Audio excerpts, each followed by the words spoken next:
Lord, palakasin mo ako sa mga oras na ito. Bigyan mo pa ako ng maraming inspirasyon para makamove on sa buhay ko. Ako ngayon, Lord, ay nakalubog sa isang problema na hindi ko lubos maisip kung bakit dumating sa aking buhay ito. Nalilito at parang nawawala na ako. Parang walang makapitan. At alam kong walang makakaintindi ng aking kalagayan. Bigyan niyo po ako, Panginoon, ng guidance para malaman ko kung ano ang dapat kong gawin at kung ano ang dapat isipin.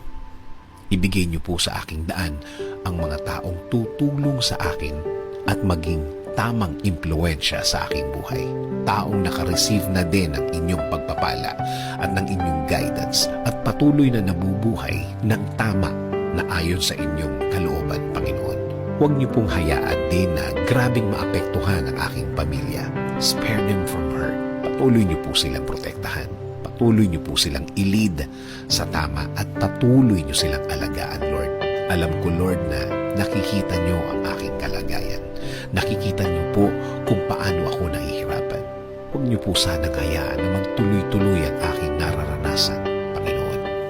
Kaya, Panginoon, patuloy niyong lagyan ng liwanag ang aking puso't isipan. Alam kong tutulungan mo ako ulit. Alam kong gagaan ang lahat ulit. Alam kong hindi na magtatagal. Darating na ang tulong niyo sa akin.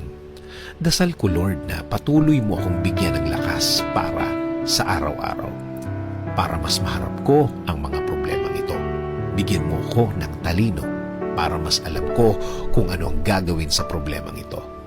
Patuloy akong maniniwala at kakapit pa din sa inyong presensya, Panginoon.